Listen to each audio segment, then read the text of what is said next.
Hello? Can anyone around here speak basketball? There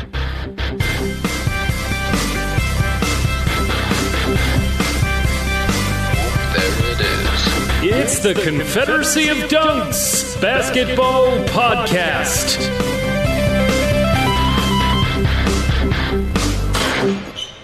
We going back to back. Oh, I jumped in on it to make it Yeah, weird. you ruined it. Oh. No, you didn't ruin it.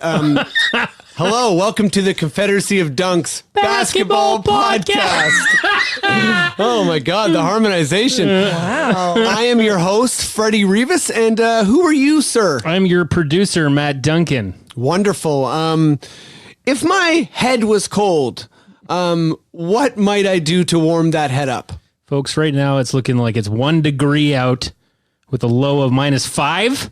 Give me a break. You're going to need a Confederacy of Dunks toque for $20. We fixed the shipping so it's not insane, and we'll get that right to you right in the mail. Ding dong. Mail will come. You'll get that new toque.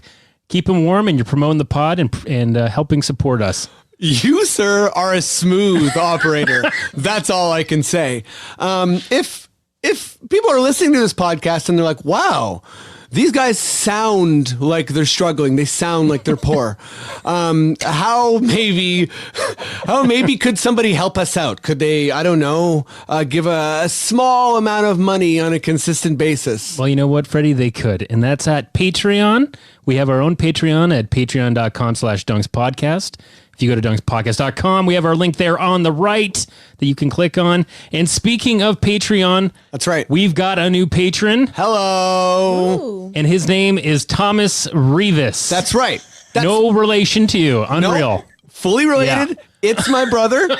Thomas, when you listen to this, thanks so much. Tom's healing up, everyone, so send your good wishes. He tore his ACL. Yeah. He just had surgery yesterday. It went well. He's doing good. Thomas, I love you. You know, take care of yourself. And also, cheers to being a Patreon. Thank you for becoming a patron. So if you're a patron of Patreon. That's right. Thank you, Thomas. And I'll just say before we move on from Patreon, we do have on our cheapest tier, you will get to listen to the episode the same day as the recording. Hello. And we also have a new segment that we just came out with called Freddie on the Fly. Here's the music. Freddie on the fly. He's on the fly. Freddie's on the fly. Freddie, he's on the fly. He's on the fly, it's Freddie on the fly. We're sorry, the number you have dialed is not in service at this time. Wow. I mean, yeah. I didn't really think with the length of it. It's kind of it's a bit of a lengthy song. It's for sure you singing and harmonizing with yourself. Yeah. Which is a bit of an issue. But no, the segment was fun. It was good. Yeah. We're having a laugh. FLYVE, Flive, and I even go a little deeper, and you'll hear some like Jeff Goldblum sound bites like this. Have you ever heard of insect politics? Oh my God. So yeah, if you do join, you'll be able to see the artwork where it's Freddie face swapped onto Jeff Goldblum standing in one of the telepods in the movie The Fly. Freddie on the fly. Yeah, layered joke. It's a layered joke for sure. Become a patron, become a patron. Help us out, and keep listening on Spotify and iTunes and Stitcher, and subscribe if you can. Player FM, we see you. We Facebook and Instagram, we're all there. Dunkspodcast.com. Click on the links on the lower right. Player FM, we see you. You are heard. You have value. Let's bring on our guest, shall we? Yeah. Second time doing the pod.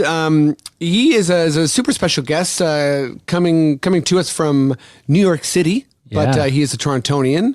Big Apple. But he's in New York because he works for Criterion. So, I mean, I don't know if there's a lot of Cronenberg films in there. Oh, There yeah. probably is, right? Criterion Collection. Criterion Collection. You know, my mom made us watch The Fly when we were growing up, and The Omen. you go. Yeah, she was into shit like that. She'll love it. Yeah, that was a big thing for her. But yeah, he's a big basketball fan, and we're happy to have him back.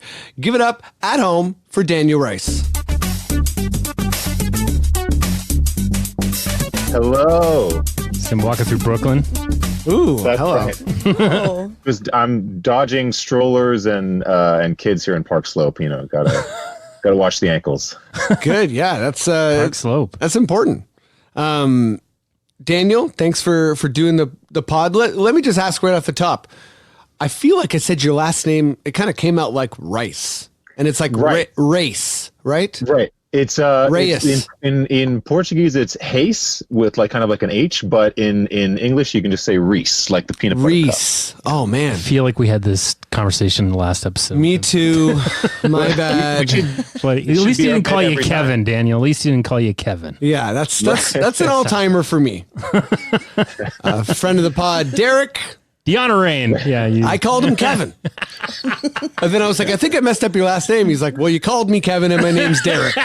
So we're having a laugh. Let's bring on guest number 2. She's done the podcast a million times. Maybe the record holder of the might be up there. It's got to be her, Ian Gordon, maybe. I don't know. Yeah. She's amazing. She is the one true love of Nick Nurse. She, you know, was at the parade when things were getting hairy. She's a hilarious comedian. She's an amazing writer. And yeah, she's a good friend. Give it up at home for Cathryn Naiker.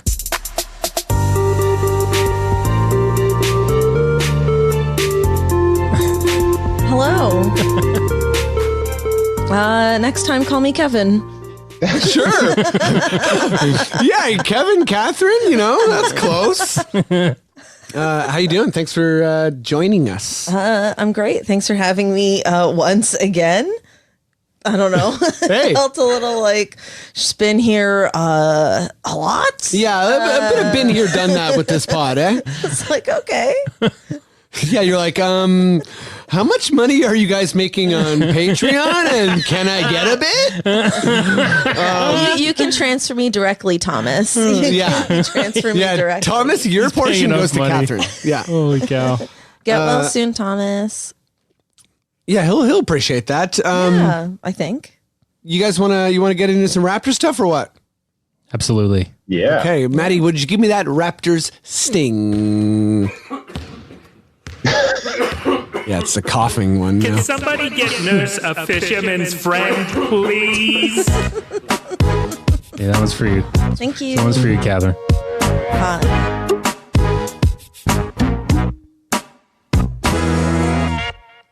I feel like that's the type of kind of audio file that sounds like the old trick when you would call someone and their answering machine and they'd be like, hello. Yeah. And you start to talk and they'd be like, how are you doing? I freaking hated that. Oh, yeah. Oh. Yeah. I So, felt like your answering machine was almost like that when I heard it today. He was like, hello, it's Freddie. I know. You know, it is like that, but it's like unintentional. So apologies. Okay, let's get popping here. Daniel, I'm going to start with you. Great. Let's do let's kind of reflect on this this homestand a little bit. We actually recorded our last podcast. It was the day before Kawhi's return. Kawhi's return. So that game happened. We've won 2 in a row. The 3-game homestand is over. I just want, because I feel like, we'd be remiss on this podcast if we didn't talk about how that actually went, the Kawhi return and the presentation of the ring. So I kind of want you to start there and take me through a mini journey, ring, Clippers, Brooklyn, and Cleveland last night journey. So Just going back go to for the it. Yeah. Clippers game last week, I thought that it was, started off on a pretty emotional note. I thought that as an organization, the Raptors did everything like they usually do with a tremendous amount of class and excitement. So the tribute video was great. I really loved seeing the footsteps on the court for the shot in Game 7 against the Sixers. And Kawhi's, hanging and clearly enjoying being back with his teammates, and the kind of the mock crying or mock tears with Kyle Lowry. Although it's been said that perhaps his miming of his hands up to his eyes wasn't that he was crying, but that the ring was so bright that he had to protect his eyes from the blinding glare of the championship ring. That's what I've been hearing. I like them both. Yeah, they're both great. No, I want to think great. he was crying. Yeah, okay, fair enough. Yeah, and then the game started. I thought the first quarter was good for us. We showed, I think, a tremendous amount of poise and that we weren't afraid of the moment. But then as the game went on, I think we still didn't have Fred in that game, which I think still is a bit of something that we miss, even in our 2 wins, in subsequent wins in Brooklyn and with Cleveland. But that game was not our best, but we were playing against clearly one of the best teams in the league that's just starting to find the rhythm. Right. So I wasn't too bummed about that. Obviously, would have loved to have a win against Kawhi's old team, just to show him what he's missing. But I still think we put a pretty good effort. And then Brooklyn and Cleveland is the type of thing where you just got to beat the teams that you should beat. And I think especially in last night's game, because it was such a blowout, we had an opportunity to put out some of the bench guys that I think got a little bit more run than they have since Kyle's return, whether that's folks like Terrence Davies, Terrence Davis, Kevin Davis, right? His name's Kevin, right? It's Kevin Davis. Yeah.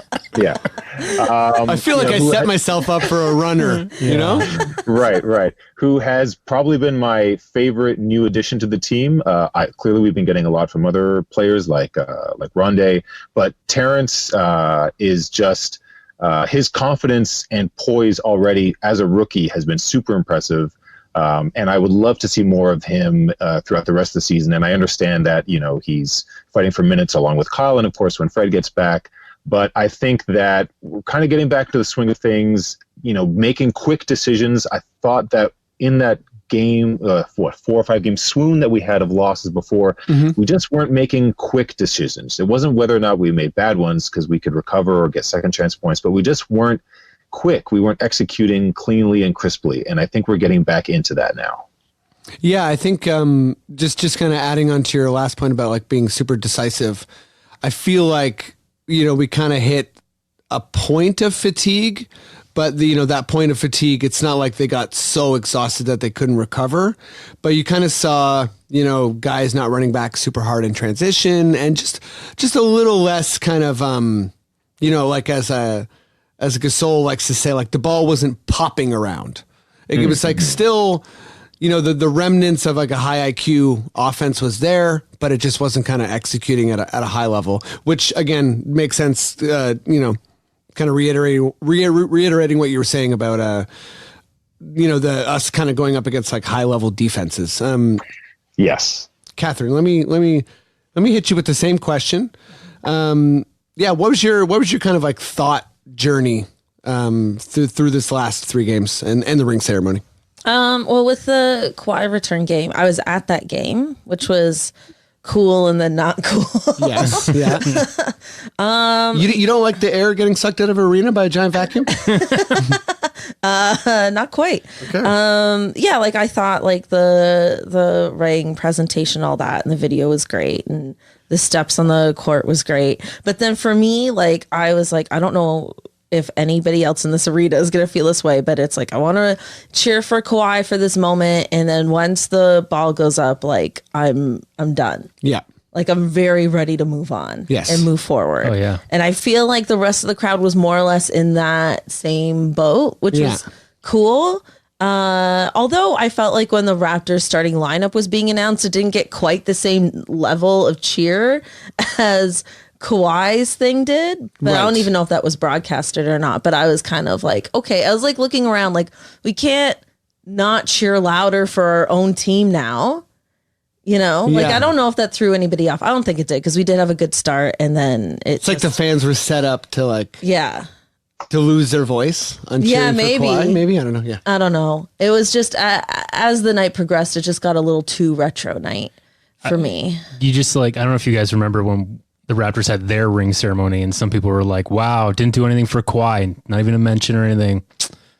Like, that's pretty sad. It's pretty sad of the Raptors franchise. Now you see this and it's like, whoa, did they go too far? What the fuck? Yeah. I don't think they went too far. No, I don't, but it was No. like, wow. I was like hoping that he would rip off his Clippers jersey and there'd be a Raptors one underneath it. Oh my God, imagine. You're like, that's not legal. And he's like, I'm Kawhi.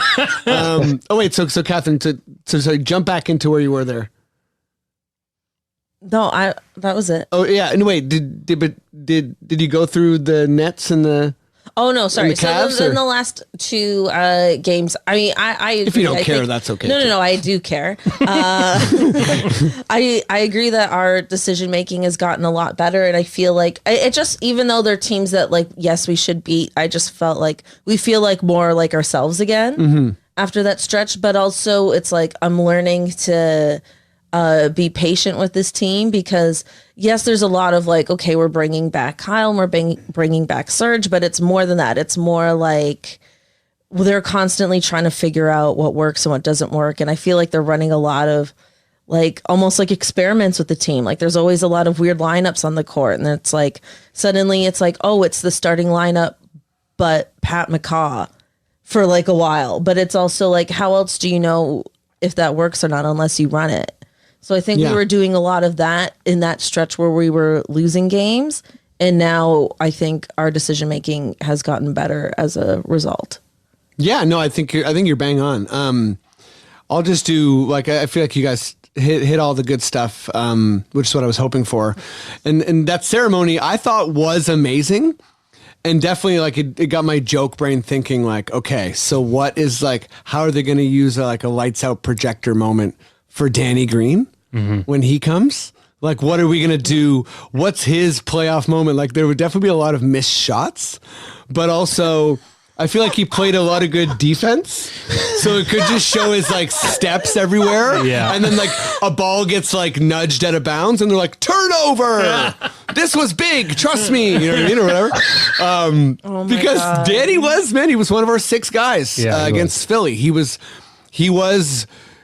more of a core element to that championship than anyone who wasn't in that 6. And I mean, I think some people disagree with me here, and because I know Fred popped off against Milwaukee and Golden State, but you know, we don't get past Philly Right. without Danny. You know, it doesn't matter how many shots he missed. He was a core 6. He was a top 6 rotation guy, and he helped us win a championship. But yeah, I think so much was put on this Clippers game as like a temperature check. And I think the fact that we lost the game in the way we did says a lot about both teams. I think for the Clippers, you know, they're still figuring some things out, but they have 2 proven superstars. So they can kind of stumble through that. And their larger equation of the season is kind of like keeping those guys healthy, keeping their older veterans locked in, and then bringing a couple new guys along. And for us, it's more about, since you know that our top talent isn't as high as Kawhi, there's kind of little less room for error and a more emphasis on kind of us being like a cohesive unit. So even if, you know, we miss Fred or we miss, you know, a key contributor, it's really going to affect us. Like we are a team that's greater than the sum of its parts. So I think that, you know, we don't have that superstar to rely on. And even though I think, you know, Pascal's becoming that, but ideally you're not overly relying on someone who's still figuring out who they are. So all that said, I didn't think that it's, you know, I'm not really into this narrative of, oh, the Raptors can't beat really good teams, because I think we're still growing and we're still really good at the same time. It's the perfect Messiah team. We're winning and developing at the same time.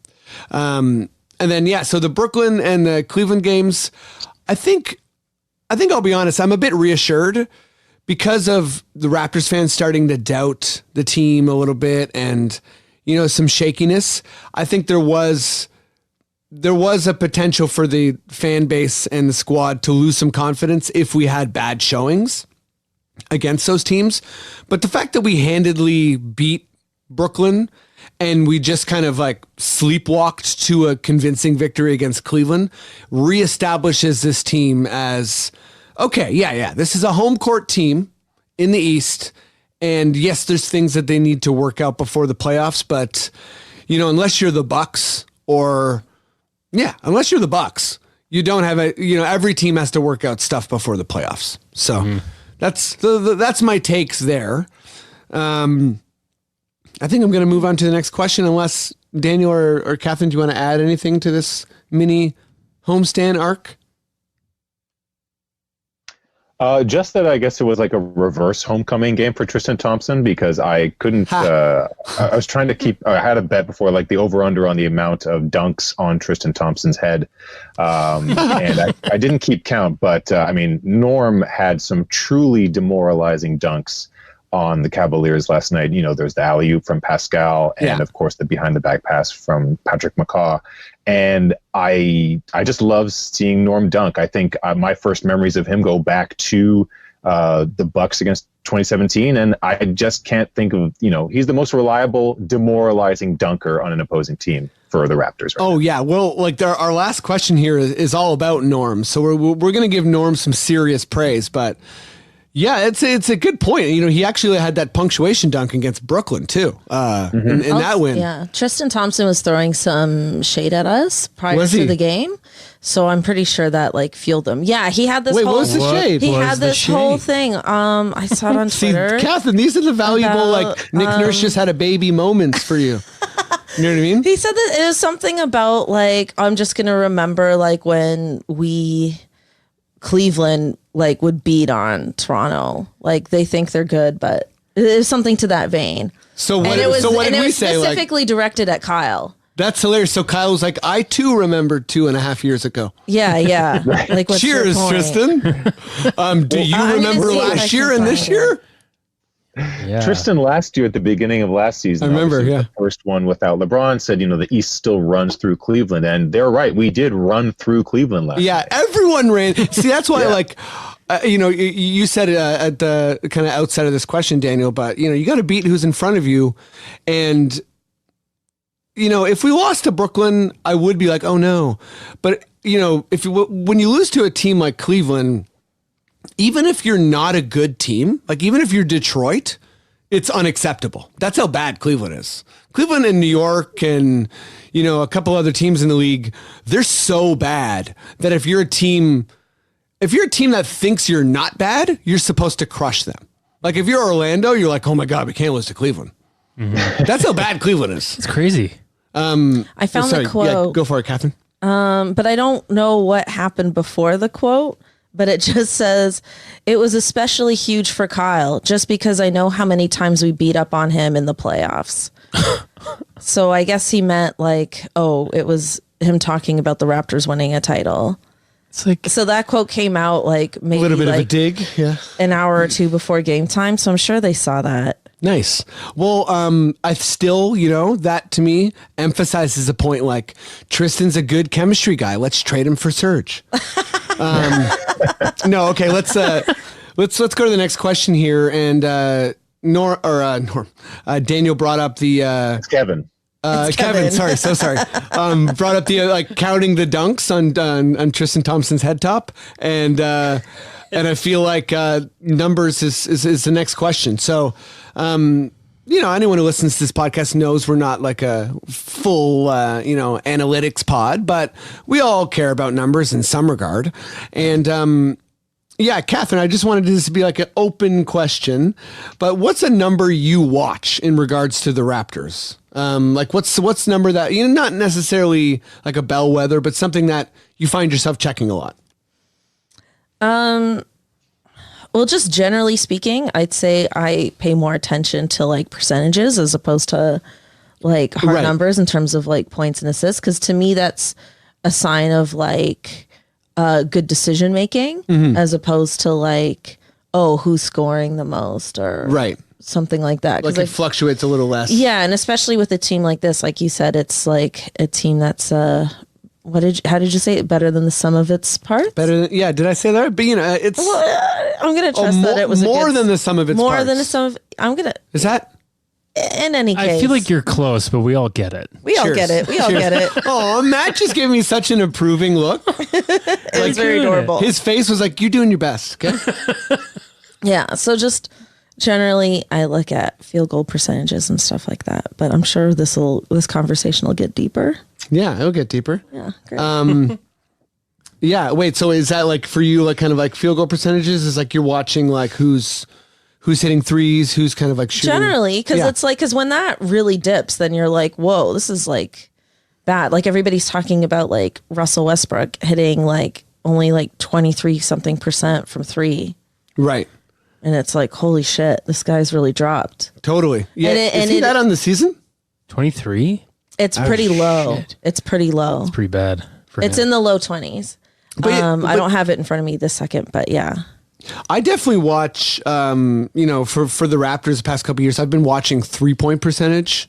So that like, yeah, I'm pretty similar to you, Cathryn, where I'm kind of watching that as kind of like a measure for our offense because, a guy like OG was shooting like over 50% from three for part of the year.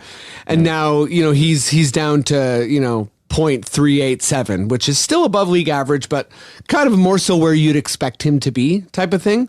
And then you can kind of see the guys fade in and out. Like a Kyle Lowry's been terrible since he came back from his injury, but he's still shooting league average because he was blistering at the beginning of the year.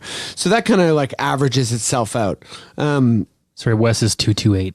Ouch. Yeah. That's rough. But Daniel, let me ask you the same question. Is there any numbers you kind of look out for?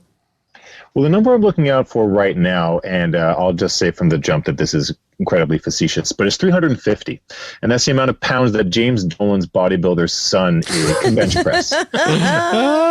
Because I just found out last week that James Dolan, owner of the Knicks, who is perennially in rumors about being, quote, obsessed with and basically making like a mood board or vision board of having Masai Ujiri come over and run the Knicks. He has a bodybuilder's son, which I guess is what you do when you're a millionaire's kid. Yeah. And I'll quote Al Pacino as Jimmy Hoffa in The Irishman when he said, "Never trust a millionaire's kid." And in this case, don't trust their grandchildren either. But That's amazing. Here in New York, I can tell you, and I'm going to try to assuage all the. Actually, what do you do when you assuage someone's fear? Does that mean or dissuade? Assuage?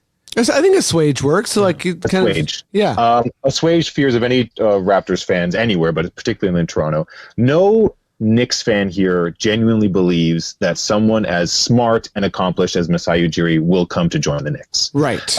No one here is quite that delusional. And I think that all starts with James Dolan, and maybe his son is at fault too.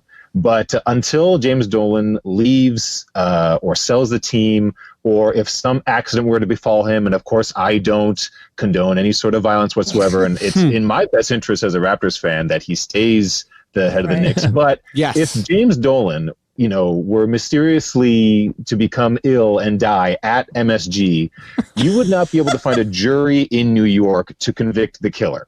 It would basically be like Knives Out, where everyone's a suspect. It would be like an Agatha Christie novel. This is amazing. It would be like Knicks Out. It would be like Agatha Christie, and everyone would be a suspect. Everyone in the island of Manhattan and all the other boroughs would be a suspect. And that's the situation where it's gotten to here. I would say there's no worry about Knicks getting Masai Ujiri. I would say put that to rest. I don't care how many New York Post, New York Daily News, or any blog aggregate here or there are saying it. It's not going to happen. Yeah, and I mean, I'm totally with you. I've said it on the pod before. The big money thing, Tenenbaum is as rich as Dolan. So that right there, we also have Bell and Rogers. So this idea that we can be like bought out, like obviously the Knicks are worth more than the Raptors as a franchise, but we're just not a franchise that's like has a tight purse. That's not the reality with Toronto in any way. So that whole thing about us losing out because of money is basically fake. The other thing is the contract extension. So that keeps getting floated out that Masai turned down this big extension, when the reality is we can't even offer him an extension until next year. So this whole thing that he turned down an extension, to my knowledge, is false reporting. Like, it's just, he's not even in that window where we can offer him one yet. So those are two things I think that, the average Raptors fan just like jumping on Daniel's point, like, don't worry about this. It's a pretty falsely reported story. And even this idea of like, the Knicks can give this to Masai and that to Masai. Well, the main thing he's going to want is control.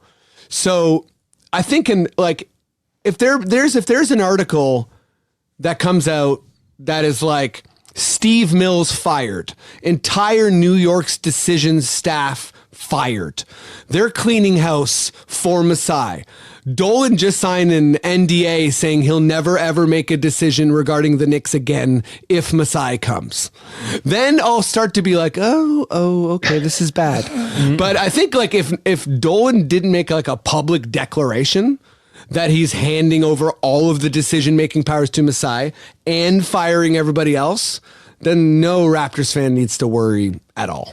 Yeah. Is that fair? Yeah, I have a couple things to add to this. I mean, I think a lot of this has to do with the fact that the New York media is just obsessed with how bad the Knicks are. Yeah. Because let's face it, we don't give other bad teams this kind of attention. We just don't. It's like we're constantly giving the Knicks so much like media attention as if they're a good team, but it's just about how bad they are and how desperate people want the Knicks to be good. Right. But it's just from this place of desperation, and it's not, I don't know. Yeah. Also, I think like when I think about Masai, I feel like his ceiling, like when it comes to his life, is almost like bigger than basketball. Totally. And I feel like he has nothing to prove. Like why? Like he already won a championship in Toronto. It would be easier to do that in New York. Yes. Like he has nothing to prove by going to any other team in the league. And I think if he were to move on from the Raptors, it would be for something bigger than another NBA team. Like I think it'd have something to do with NBA in Africa or something like that. Something that he's actually like passionate about in his life. Like I just think when it's all said and done, it will be like he's commissioner of NBA Africa, has achieved all these things. Like I just, his ceiling is bigger than basketball. Yeah, I totally agree. And I've said this before too. His next step after the Raptors is like, commissioner of the NBA or like president of Nigeria. Yeah. Like, you know what I mean? It's not LA Lakers or like, he's not going to another franchise. Or the worst was the Washington one, because they're like, oh, he'll be close to the capital. Oh, yeah. And it's like, a lot of decisions get made there. What's that? A lot of decisions get made there. A lot of decisions. It's like, do you remember when he walked into Scotiabank with Obama? Like, this he idea already has that. This idea that he needs proximity in any way to be like a power broker is like, I'll call it what it is. It's American centric, where it's this kind of look at Toronto as an irrelevant place. Even if we're irrelevant in the NBA, we're not irrelevant internationally, like at all. Okay. Rant aside. One last note. Yeah. Masai makes moves on a BlackBerry, so he doesn't need to be near anyone to like, Totally. He does. He was in Africa chilling with Obama. And he was chilling with Barack and Michelle when he traded DeRozan. So that's all anyone needs to know. You know what I mean? Yeah. Like, I'm still shocked he has a BlackBerry. Did he make those? He loves BlackBerry. I don't know. Maybe he's BlackBerry a few years ago. Yeah, I think he might be waiting for that BlackBerry contract to run out. or he's like, they don't update the firmware anymore. This sucks. He's angling towards like being the head of BlackBerry. He's like, it's in Windsor, right? Is it not? Or wherever. His whole side plan is he's like going after Ball Silly. I want to own an NHL team. I want to own NHL. Yeah. His goal. Masai wants to start an NHL team in Hamilton or London. And that's what he's up to. I'll just say my number is I'm keeping kind of track of losses. I feel like the past couple of years, it's been fun, and I feel like that's more of an indicator, because you can kind of it's hard to balance how well you think a team's doing with wins when they're already a good team. Whereas when I watch the loss column, that gives me a better perspective of kind of like where the Raptors rank. And more specifically, win percentage. I have this thing in my head, and I don't know how accurate it is, but I feel like the real contenders average, somewhere around 70% of won games. So right now that's Miami, Boston, Philly, Milwaukee, the Lakers, and the Clippers. And then teams that are really close is the Mavericks, Nuggets, Rockets, Raptors, and that's it. So those are the teams I think that are, and the Pacers are kind of getting there too. So I watch that loss column a lot. So that's my less fun answer to my own question. Okay, Daniel, let's finish off the Raptors segment here by talking about Norm Powell. So yeah, just go for it. Like he's, is this the new normal? Oh my God. Sorry, I love it. And I'm going to say yes. I feel like something that you can see on the television broadcast more than you can see, of course, in a live game is you can see close-ups. And Norm just looks so focused lately. Just that look in his eyes. And again, if we're talking about decisiveness, I feel now like Norm is such a reliable release valve, whether it's going to be a quick trigger three or a drive straight to the basket. I think that he is just... has so much confidence right now. And I think he's the player on our roster who best exemplifies that. If he's excelling, then it's contagious. I think you can see on the bench and the rest of the team just gets so hyped when he's doing very, very well. And I think that he is, I love what I was seeing, and I think we're going to see more of it. And then now the debate as to whether should he continue to be on the starting lineup? Should he be benched when Fred comes back? I don't really have a great answer for that. Have you guys been thinking about that too? I've been thinking about that a lot. And I should say that the person who kind of got me thinking about it a ton is Sean Woodley of the Locked On Raptors podcast. Everyone listen to that podcast, by the way. It's awesome. Sean said early on, I think, early into the season that I forget what the exact average is, but it might be like 15 and a half or 16 points for Norm as a starter in his Raptors career. And it, significantly less as a guy off the bench. And I think Norm might be one of those guys that is just most effective as the fourth or fifth best player on the court. And I feel like especially in the starting lineup, he just has a clearer idea of what he's supposed to do. If Gasol has the ball, he knows he should be cutting. If, Pascal is like working it in the post, he knows he should be parked out and kind of ready to hit a three. And I just feel like his role definition is more strictly defined on the starting lineup. Whereas a guy like Fred and obviously Kyle, but just focusing on Fred here, Fred can do so much. He can run a unit. He can, get other guys going. He can also call his own number. And I just think Fred is effective as a starter and a bench guy. And I think that might not be true for Norm. And anyways, I just wanted to credit Sean because he was the first person I heard say that. And I think he is not only on to something, I think that he's bang on, actually. But yeah, Cathryn. That Norm is not comfortable coming off the bench? Well, he's okay off the bench. Just kind of that he's better as a starter. And he's better interesting next to Kyle or next to Fred or next to someone who's like, go here, do this. As opposed to being like, hey, Norm, can you run a couple pick and rolls? Right. Yeah, I don't know. Well, what do you think, Cathryn? Is this the new norm? Yeah, sorry, Kevin. Is this the new norm? Is Norm this good? I think I think it certainly can be. So like we were talking earlier about decision making. I feel like in that stretch where we were losing, like he was kind of missing some what looked like pretty easy layups. Mm-hmm. And I think it was because he was sort of overthinking it and trying to figure out like who's behind him, who's beside him, instead of just kind of going for it. And now I feel like he's really just going for it. And also too, it's like, this is a real situation where like every guy on the team knows that there are minutes up for grabs here, minutes and roles. And and all of that. And Norm, I think, didn't necessarily know if he'd have a chance in the starting lineup, but has come into this season thinking like, I want to be the guy on the court that finishes games at the very least. And now with Fred being out, it's become like, oh, he could be both. Right. And it kind of makes sense. I mean, depending on who we're facing, to have, I mean, obviously Kyle's going to start, have Kyle and then Norm as a 2 guard instead of 2 point guards that are like 6 feet tall.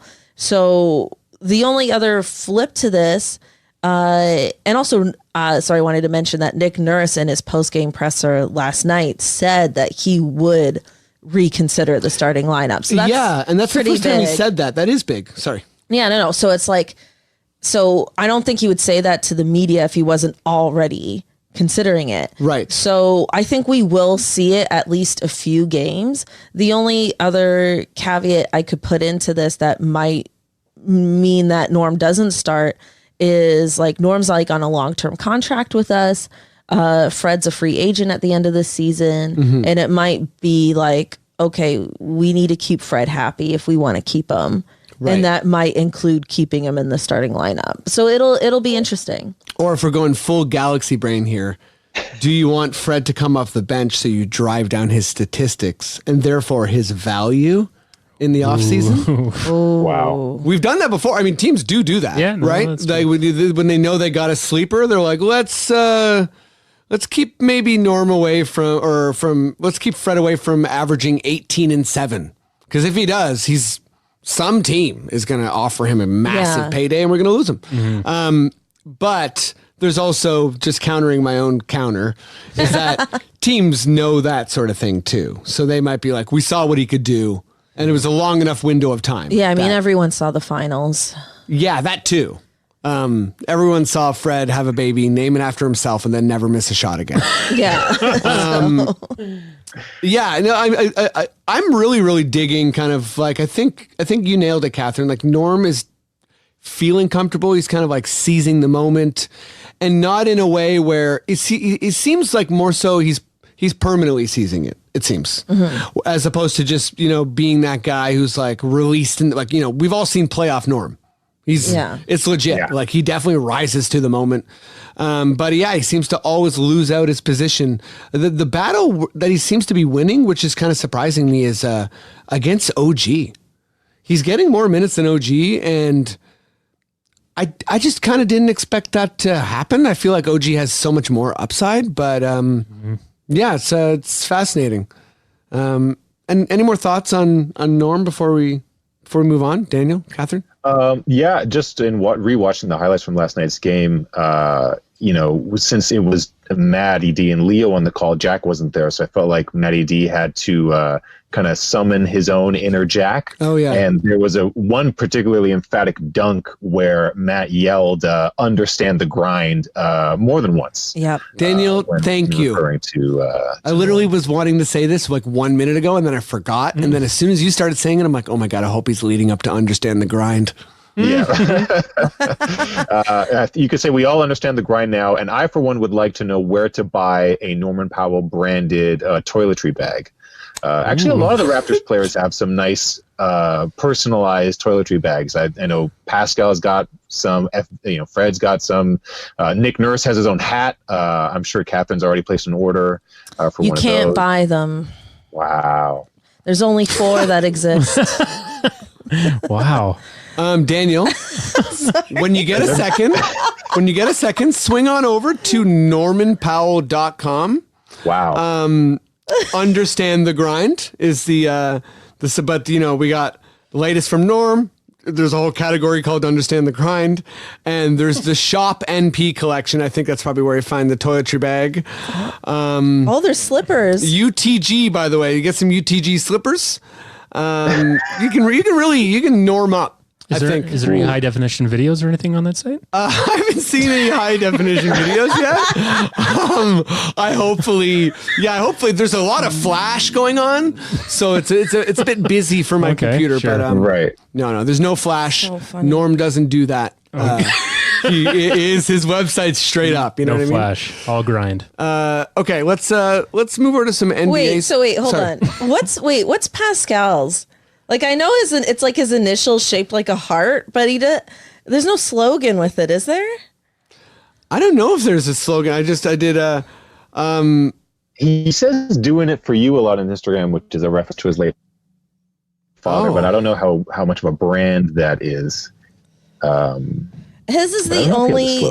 His is the only logo that doesn't have like sharp edges around the initials. Like it's very, it's softer. It's softer, yeah. Fred, of course, has Bet on Yourself. Yeah. Yeah, I'm seeing a lot of P skills. I don't know if he has. I'm looking at. Yeah, he's missing that slogan. I'm looking at a Raptors branded thing. Does Nick Nurse have a slogan? No. I don't think so. But what would it be? Yeah, what would Nick? Yeah, that's a question for maybe I'll throw. Sit on that. I'll throw in the Quickish questions. Okay, let's do some NBA stuff. Maddie, would you give me that NBA sting?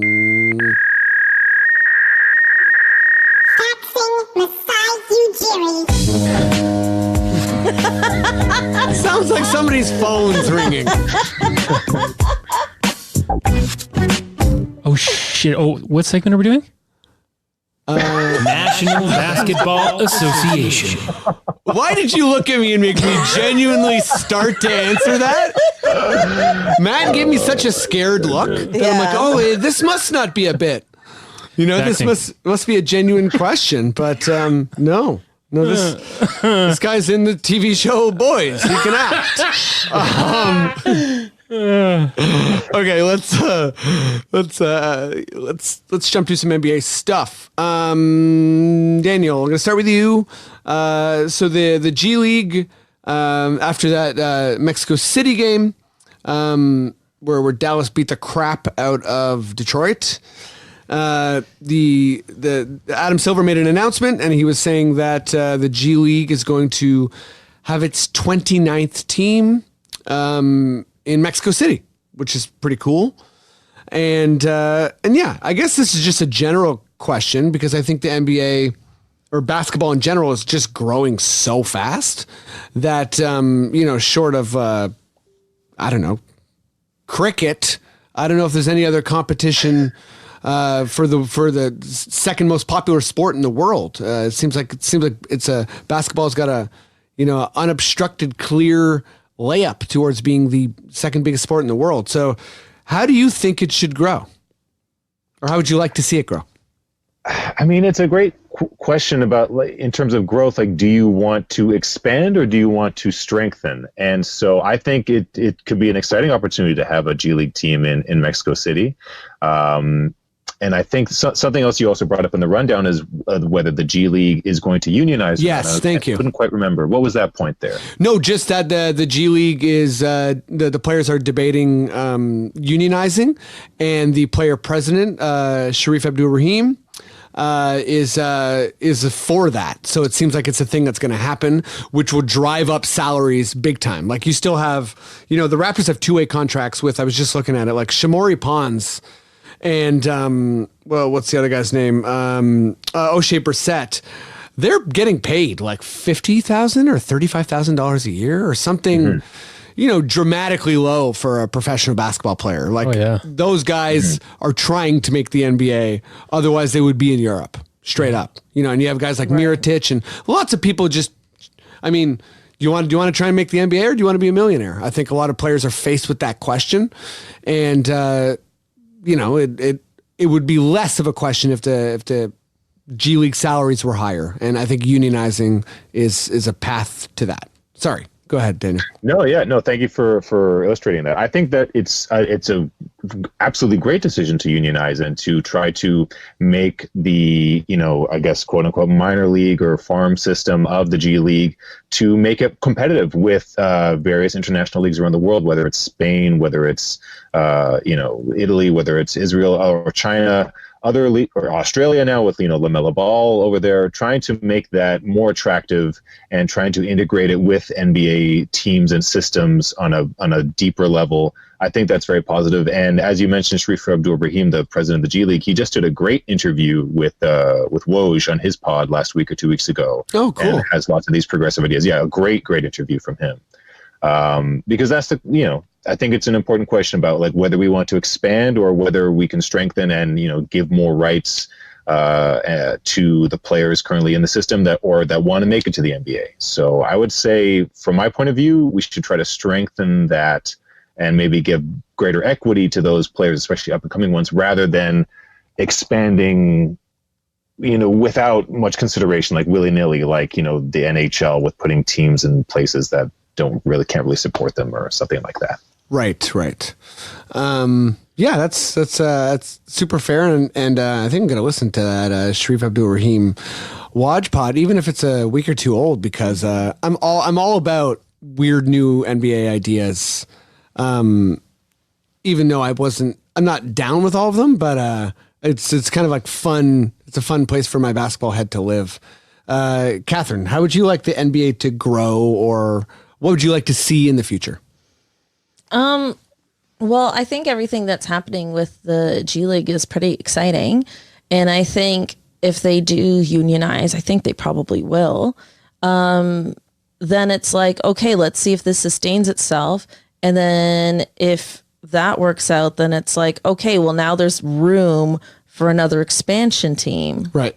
Because now we've invested more in the G League, plus you move around a bunch of other NBA players. And then it's like, well, now there's a foundation in Mexico City for a potential NBA team, and then the NBA becomes even more international. So to me, that's pretty exciting. I don't really see any major downside to that. Oh no, I don't think there's a lot of downside. There's a lot of people that are talking about like fewer games. So it's like, I don't know how you're gonna have fewer games and more teams. Like that's gonna be interesting. But I don't know. I mean, is the NBA the second most popular game in the world? Like, wasn't there all this talk about like ratings going down and stuff? I think basketball is the second most popular sport in the world. Or I mean, sorry, it might not be, because it might, very well be like cricket or rugby, or, I'm not sure like the actual math. Yeah, there's all this low key panic about ratings and streaming and all that, but it's like, but the NFL hasn't lost ratings. Right. So it's like, I don't really know. I don't pay attention to the NFL, but so it's like, I don't know. I don't know if it makes sense to grow and have another expansion team internationally, or if they just need to like calculate ratings better. But I'm loving the current NBA. I got no problems with the current NBA, and I'm not going to go on a rant here about why I don't like the shortened season, because if you listen to this podcast, I almost make that rant on a weekly basis. But I will say, I think that the NBA, beside what's been said already, I feel like, let's get that first female head coach. Then let's get a couple more. And I think that is a big thing that will help the popularity of the game and kind of like push it in the right direction and separate it from other leagues.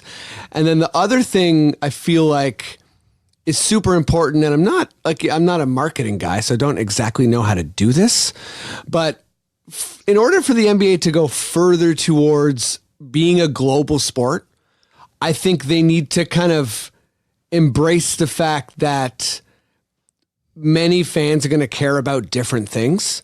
And, since before Michael Jordan, but I think really Michael Jordan made the NBA kind of like overly dependent on marketing the super duper star, as opposed to many, many, many players in a larger sport. And this idea of like, yeah, you have your, Cristiano Ronaldo's and your Lionel Messi's, but that's not going to stop, Tottenham Spurs fans from being obsessed with their team. Mm-hmm. So I think that sort of thing is the area that the NBA needs to head towards, and kind of like build the collective brand, and not just hope that you're going to keep getting blessed with these likable superstars like LeBron and Steph Curry, and market it towards 10 guys. I think the evolution of the NBA is caring about more than the top 10 guys. Mm-hmm. I think that's how, because even all this like rest stuff, most of it's centered around people being frustrated when a superstar won't play.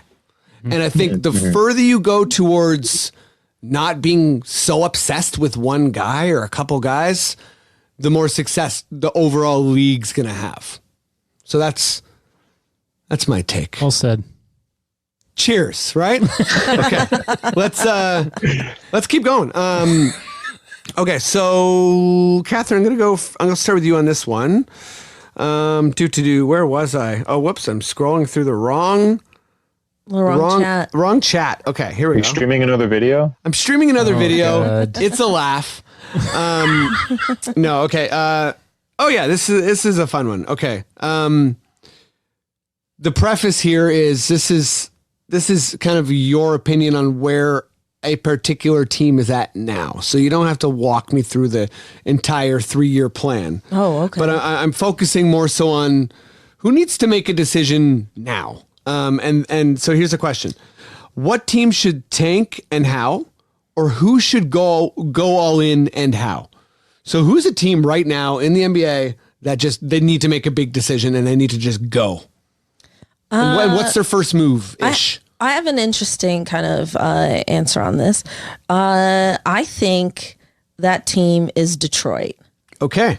I think Detroit, they're there. Like, they're stuck, too bad, right? Yeah, they're stuck in that mediocrity. They've tried several years with Andre Drummond to like make it work. Like I know everybody, likes him there, and it's just that core for whatever reason just isn't working. And they might make the playoffs again because just by default, but they're not getting out of the first round again.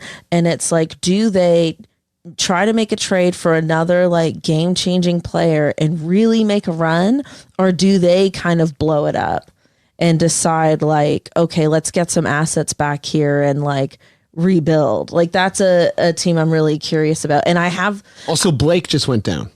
Oh, right. By the way, yeah. So this is like even more to what you were saying. I don't know how serious it is, but no, it was like 2 days ago. Oh wow. Yeah. Yeah. So then that affects them, obviously. I mean, like that makes me think like, oh, maybe they would try to rebuild instead of really going for it. Poor Blake, man. I know he's had a rough go. He keeps going down with injuries. Yeah, so that's my team because I think the other ones are pretty obvious, like Cleveland. Everybody keeps talking about them making trades. I mean, everybody keeps talking about the Raptors making trades. But I brought up Detroit because I feel like that's the one team I think might make some pretty big moves that not everyone is talking about. Yeah, no, I think you're right. I mean, Detroit. I've never been a big proponent of like, oh, it's bad to be like a middling team, but it's bad to be like a middling bad team. Right. Like if you're just making the playoffs and it's like, you don't even have a chance there. Like I always thought the Atlanta Hawks with Al Horford and Millsap and Josh Smith were a bit unfairly maligned because they won some series. Yes. But the Pistons, they don't seem like they're a team that's headed towards winning a series. Like there's just, I don't know, there's not enough fit or talent or anything there. Yeah. Yeah, I agree. Daniel, is there a team that's kind of jumping out to you that needs to kind of go for it? Go for it positively or negatively. It's up to you. Open it. Yeah, This is sad to say. I think the Spurs should tank. They're not far from it already. They're 10-16 right now. Lots of trade rumors involving them, whether they trade one or both of DeMar DeRozan or LaMarcus Aldridge. But I don't see this season. This could be the first season where they miss the playoffs in 20 years, 21 years. And if I'm wrong in that, I know many people count them out every year and they seem to find a way to make it to the playoffs, but I just don't see it happening. And I don't know what the future is for this team. I mean, we're now several years removed from the Timmy, Manu, Parker core. Obviously, they departed with Kawhi, much to our benefit as Raptors fans. Yeah. But I don't know what the looking forward. What is there for the Spurs? I have no idea with what they're currently doing. I just want to jump in real quick. I agree, and even if they do make the playoffs, it's like this team as it isn't really going anywhere, so that I feel like that adds to their incentive. In the back of my mind, I've been wondering I should look this up. How many years does Popovich have left on his contract? Because this is last year. He said he was going to play till 2022, I believe. Coach, you mean? Coach, sorry, yeah. But I think that's kind of tentative, and it does seem like 2022. it seems like Timmy, and Becky. Seems like they're both ready. Yes, like that's they what I mean. seem ready to coach. They are like on top of it. Like he is like the queen. Yeah, and Prince Charles is just waiting to take over. I feel a bit bad for Becky Hammon because I love Tim Duncan and he's such a natural like head coach for them. But it seems like it's her turn. You know. She's been there for a while and like she's totally respected and yeah, I don't want her to go to like the Knicks or something. I don't want her to go to a terrible place. I agree. But I would be happy for Becky to have a head coaching job somewhere else. Like I don't want her to be in a bad situation, but like if she got a head coaching job somewhere else, like it's still a promotion. Yeah. What if she became the head coach of the Rockets after they so obviously will get rid of D'Antoni? Oh my God, that would be. You think they're getting insane. rid of D'Antoni? Yes, they fired like pretty much most, if not all, of his coaching staff at the end of last season. He did not agree to a contract extension, right? And there's a new owner who's kind of a loose cannon, Tillman, and I don't think his job is secure there.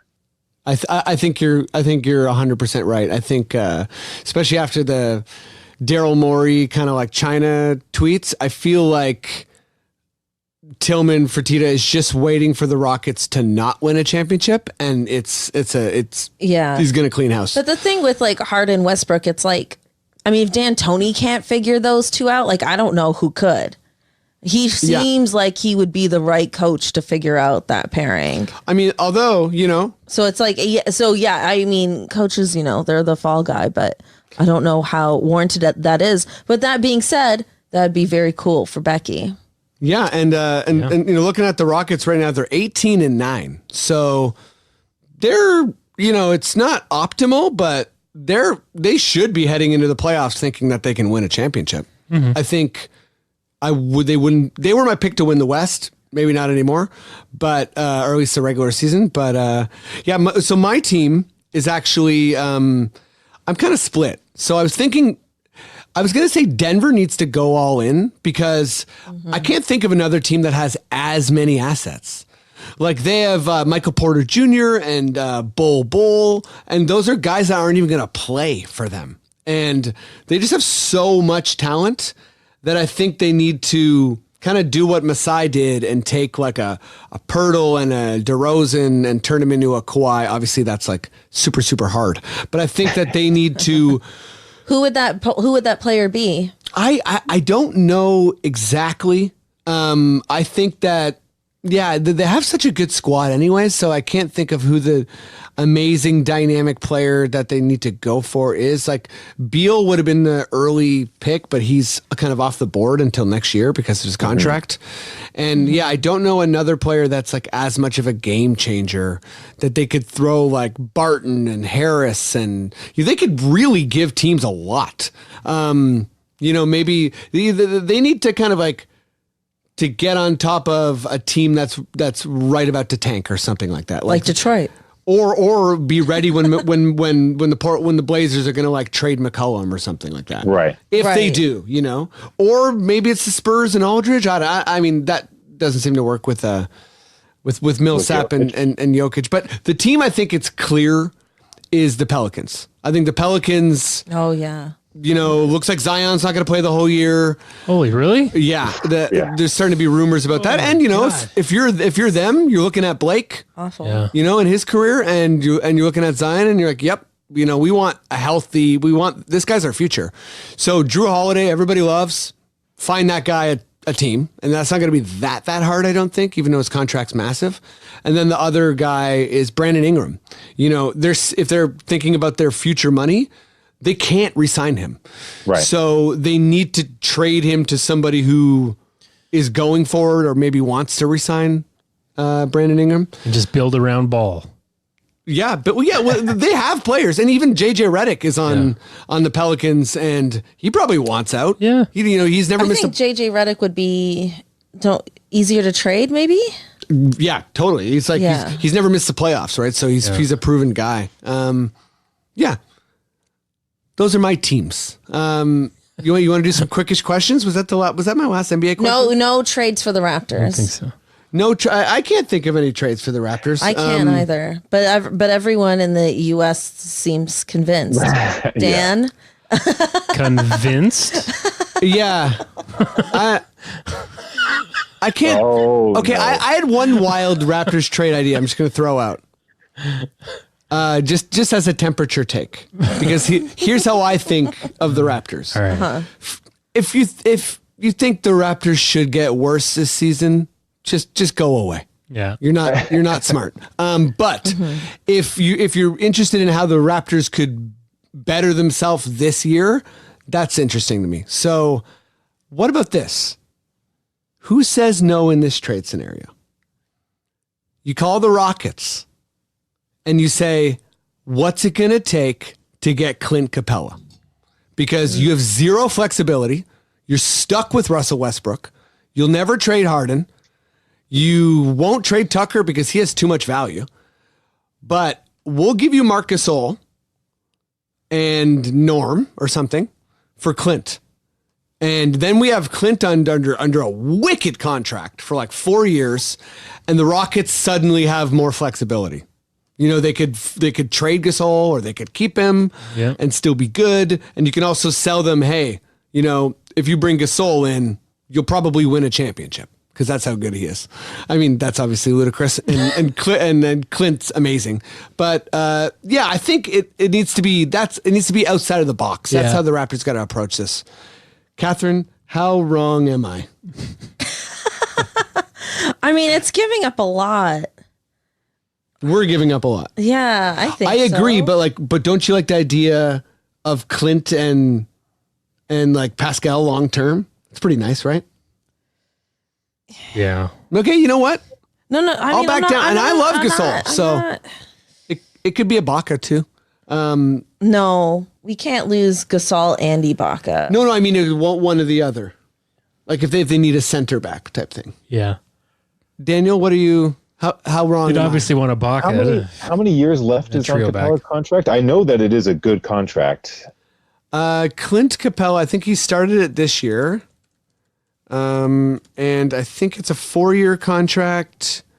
Somewhere around like they just basically they got a ridiculous bargain. So his I'm looking at his contract now. It's 4 years. It goes 14, 16, 17, 18. So, you know, what is he? Top 7 center in the NBA. And, you know, he's going to be probably underpaid that entire contract. Right. Yeah. And that wouldn't really impede us in going for any one of the free agents, cough, Giannis, cough, Exactly. cough, in That's my 2021, would it? Nope. And he could be, you know, is he, would you say he's a defense first, or he's like a rolling center, you know, and pretty good rim protector? Yeah. Pair him with Pascal or pair him with Giannis or that's not bad, Freddie. Hey, You know what? It's really not a bad trade. It's and if you're Houston, you're kind of like the norm. maybe. It's the norm factor because it's like, I mean, is Norm going to end up averaging like 20 points a game? I just said when it's Norm. all said and done. You know what? I just feel like we lose a lot of offense there. And actually, the salary doesn't even match there because Gasol and Ibaka are both paid more than Clint. Gasol and like another, I don't know who like you're close. We can Freddie. ensure them a championship if we're like Gasol and you get McCaw, which means you win. Oh, I don't. Exactly. Oh, Then they would be. I'm so superstitious over. I know. Yeah. I know. We really should just keep our team and win another ring. How about that? Right. Okay. Let's do some. Oh, wait. There is one more question before Quickish Questions, and it's more of a silly one. So I love the Brooklyn Nets court. I've run into some people who hate it, and I think that's kind of interesting. I think the colors pop. I think it looks cool. Daniel, I'll start with you. Is there anything that, like any kind of like NBA art or anything that's out there that you just love and you feel like people aren't giving its praise? Well, just to start off with the Nets, I won't go so far as to say as I hate it, but I'm not a fan of it. I think it's a little too gray. But I do love the classic edition of the Charlotte Hornets court, which uses the old color scheme from the 90s. It has the old, logo with a little kind of like buzzing kind of action line. It looks like he's flying on the court, and I think it's much better than the Charlotte Hornets modern court, which would be bad for anyone that has trypophobia to look at, because it is just a lot of hives, a lot of holes. Yeah. I'm so happy you mentioned trypophobia, because I feel like the Bucks. Oh no, wait, sorry. The Charlotte was the honeycomb one, but the Bucks have a. I don't know. It's similar-ish, where I think if you're a trypophobia person, it's a bit like, whoa. It's like all the holes together. Is that trypophobia? Like, yeah. It's like very porous. I've actually learned that the reason people are bothered by it is because in danger, it's a warning sign. So if you have like a cut on your skin, it's very porous. Or if you see like a honeycomb, guess what? There's bees. You mean bees in that there. was the Don't mess around. motivation for the design? No, not to give people I'm thinking like deers and hunters, and I'm like, that would be the what best. is going on? That would be some deep shit. So deep. I'd be into that. They should actually. Here's a jumping up point. I think more court designs should play on common fears. So sometimes you ever been on like sidewalk art, and it's like the sidewalk art makes it look like the sidewalk is there's a hole, like a giant pothole, and you're going to fall down to the center of the earth. Or like, maybe the Raptors court should be like, it looks like you're standing on the glass floor of the CN Tower. So if you're afraid of heights, you wouldn't play well. I like that, and I like it a lot. We should just build a stadium that's like that many feet up in the air. Jeez. Wait, Cathryn, you got floating one? court. Do I have Do you have a one? favorite like visual? I got one if you're still looking around. Yeah, I don't really have a favorite visual. Mine's really simple. It's a fun new one. Mm-hmm. It's always a big shout out to the Raptors bit when they do some like make some noise, and he goes under that like that big white Raptors curtain, and there's like a slit, and he pulls out other curtain. I love that one. Wow.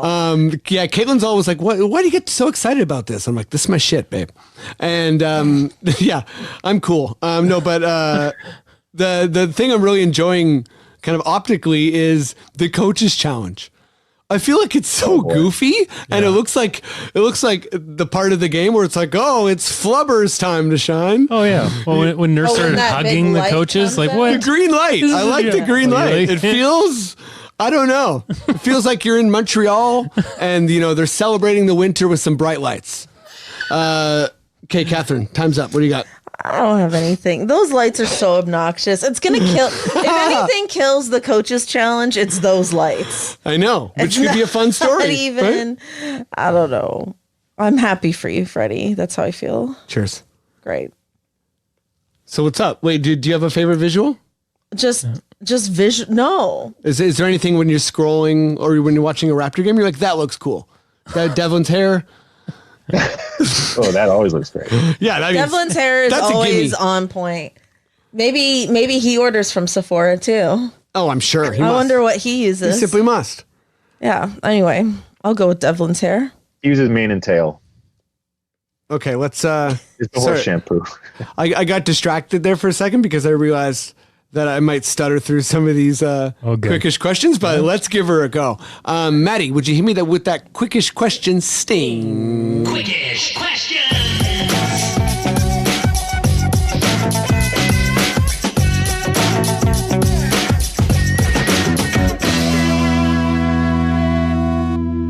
Hey. Okay, here we go. Daniel, I'm sure you know how this works, but I'm going to give a quick little primer here. This is Quickish Questions. I'm going to just rifle off some questions. Super fast, except I'll stutter a bit. I'll get confused mid-sentence, that sort of thing.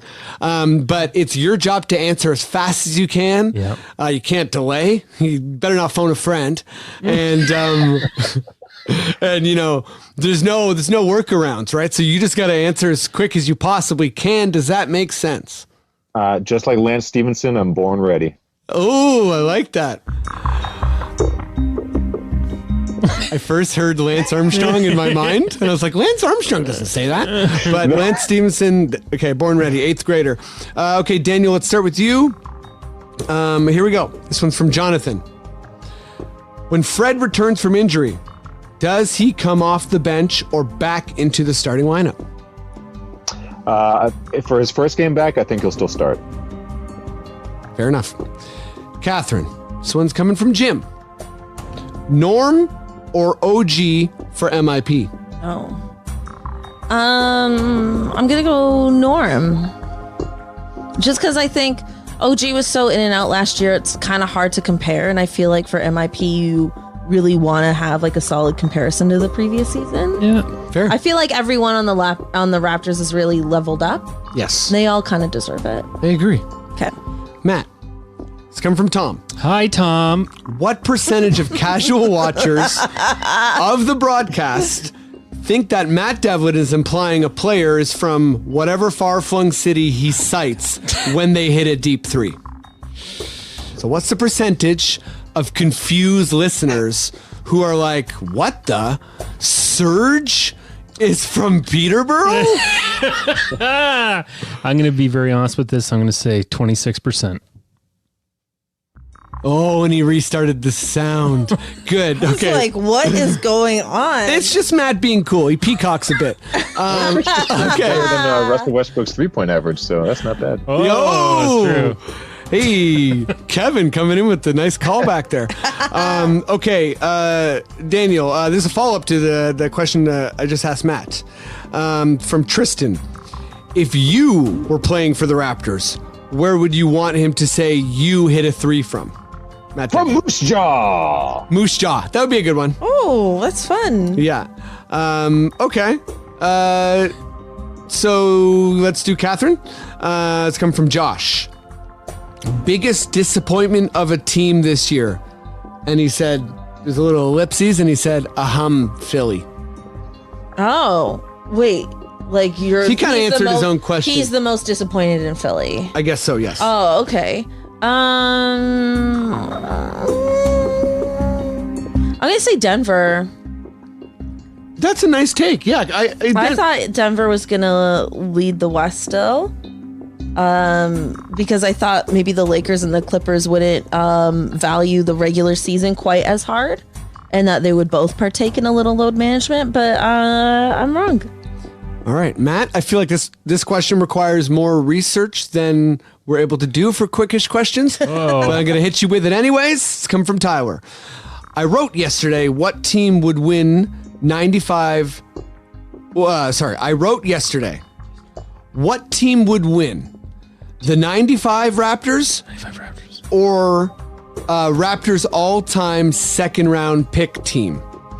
I would say, he's answering his own question, I would say hands down the expansion team after I looked up our second picks. But a better question is, how good would an all-NBA second-round team be with all the players in their prime? How far into the playoffs do they go? Do you understand that question in any way? Is that's the only thing I have to answer? Yeah. I'm going to put it at 26% that I understand. Okay, good. Tyler, this is a wonderful question, but it's, I think, But did he mean the Raptors all-time second round team? I'm a bit unsure. Is Norm one of those? Let me just read some of the all-time. follow-ups. So Jonathan came in with, here's the list, sorted by win shares. There's some Hall of Famers in there, so you can definitely make a very good team out of it. So I think he's asking, you know what, I don't know. I think it's I'm going to be real, I don't know. our top second round picks ever versus our first expansion team in 95. Who's better? I believe so. Is that it? But then it seems to drift into Then all yeah. NBA, which Yeah. is kind of takes it to a whole nother place. Tyler, do apologize. I should have read through that more recently. Although his brother follows up with, you know what? Let's just move It's on. a real Inception type Yeah, question. let's just move on. It's not a quickish question. Okay. It's not a Quickish. There's Daniel. only room enough for the Revis brothers on this podcast. We can't have other brothers on this podcast. Yeah. Oh, you know what? I'm going to welcome the other bros. I'll say that. But honestly, fair enough. Daniel, okay, it's coming from Tristan. You are recreating this dunk, and I'll describe the dunk. You are dunking. what do you want as your Dwayne, or who do you want as your Dwayne Wade? So the dunk in question, I'll describe it.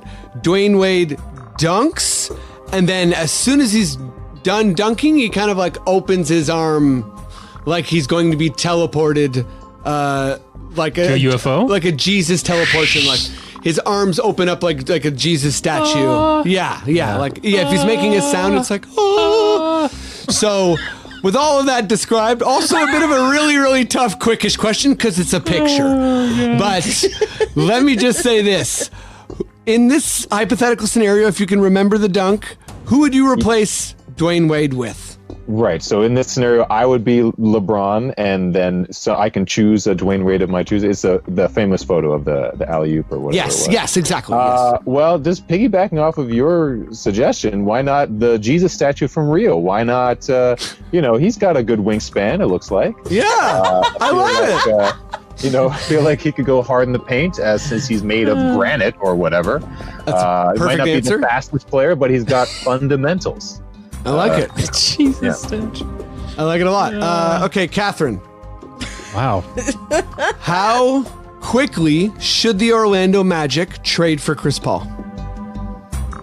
The Orlando Magic trade for Chris Paul. I don't know if I'm doing that. If I'm the Orlando Magic. So not quick. Not quick. So the answer is not at all. And that was from Matt. Yeah. Sorry, Matt. Sorry, Matt. Sorry, Matt. Matty Yeah. D. Yeah. It's also coming from Matt. Matt, hi. What was Brett, the Hitman Hart's best match? His best match would be, if I remember wrestling well, there was a scene that opened up where it was him and the Undertaker, and they're kind of doing like a coffee thing. They're just like sitting and having coffee. Okay. And then doesn't the Undertaker slam his head on the table and throw him in a casket? I don't remember that, but I love that. That sounds like his worst match. I love that they were having coffee. They were just having coffee. There's no mics, and all the fans are going nuts. They're going, "Speak up! Speak up! We don't know. We can't." And then he just slammed them through. Didn't that happen? I don't know if this happened. I haven't watched wrestling since I was 9, so I can't remember. Okay, well, Still sounds like his worst match. it sounds like a pretty. Yeah. Okay. Anyway, Daniel, this is also coming from Matt. How weird is it that the Minnesota Timberwolves are 7-6 on the road and only 3-9 at home? Oh my goodness, that's extremely weird. I know, I didn't know that. That's like, what do they have the opposite of famous home court advantage? Like Denver and Salt Lake, the teams that have high altitude have famously good home court advantage. But I had no idea about that with Minnesota. That's extremely weird. I cannot explain that at all. My guess would be people are dipping their toes in Lake Minnetonka, and they're getting Prince's powers, and they're using that against the T-Wolves. I mean, that's great. They're purifying themselves. I think but so. Just make sure it's the right lake, because Apollonia was, of course, famously lured into the wrong lake. Cheers. It was not actually Lake Minnetonka. Oh my God. Cheers. So a little lake history here. Okay, Cathryn, is a follow-up question by Matt. Oh my. Is that too boring a question to ask? Not at all. It's funny, we all liked it. Yeah, we all really liked it, and maybe that's the team Becky Hammond should teach, coach. You know what I'm saying? I know what you're saying. Okay, the last question is going to Matty D. It's coming from Tristan. Hello, We Tristan. all know Jurassic Park directly inspired the Raptors name. Damn right. Given today's pop culture climate, if Toronto got a basketball team in 2019, what movie would inspire its name? Jumanji. I mean, hell yeah. Yeah. The Toronto Jumanjis. Couple suggestions. The Toronto Baby Yodas. Yeah, baby. And No. Brian said Marriage Story, which would be the Toronto Adam Drivers, I think. Drivers is pretty good. Okay, that's it for the pod. Oh yeah. Whoa, hard stop. I like it. Thanks so much for everyone for listening. But before we just fully wrap up here, Cathryn, let me go to you first. What do you got going on? Where can people check you out? What's up? This Saturday, I am hosting the Darjeelings of Comedy. It is a South Asian female comedy show. Definitely check it out. 7 p.m. at Comedy Bar. Wonderful. And that's Is that Saturday the 22nd? No, first. Saturday. 21st. Yeah. Saturday the 21st. First day of winter. Yes. Beautiful. Solstice. Let's rock. Daniel, what's up? I mean, Criterion, obvi. But yeah, you got anything going on you want to let people know about? I would say I had a basketball related recommendation for Criterion last time I was here, and I'll do it again now. I would say, if you have a film lover in your life, or if you're a film lover yourself, there's no better Christmas gift than a subscription to the Criterion channel, which is our streaming channel that we launched earlier this year, where we have tons of original content, such as an interview with Kareem Abdul-Jabbar as part of our Adventures in Moviegoing series, where we interview interesting people from all sorts of walks of life and industries about their favorite Criterion films and how they learn to love film, all that sort of stuff. Kareem Abdul-Jabbar has a number of great recommendations, a lot of martial arts films, which makes sense because he was in Game of Death with Bruce Lee. And he's a very, very wonderful interview. I would say check him out because he's a basketball player. Awesome. Cool. Awesome. Well, yeah. Party on. Yeah, well, we'll just say that we will be off next week because it is the Christmas break and Freddie's going to LA. Mm-hmm. So we're going to try and get one in while you're still there. Maybe. You're gonna try and get a game in LA. Yeah. I'm going to the Lakers Mavs game in LA, so I'm very excited for that. I'm hoping. When are you in LA? I'm there in a couple days. Oh, I'm going to be there from the 25th to January 2nd if you want to hang out. Wow, I'll be there from the 24th to the 27th. Whoa. Well, there you go. Buddy, let's get it. I've never been to LA, but please, let's have a taco. It's great. Hell yeah. Yeah. Let's have a taco and a hike. Exactly. Right? Oh, no, I want to go to LA. Cathryn, you're welcome. Swing on by. Okay, that's the pod. Yeah. Follow us, talk about us, subscribe, buy a toque for your head top. Do the Patreon thing. Thank you for listening in general. Peace out. Merry Christmas. Can anyone around here speak basketball?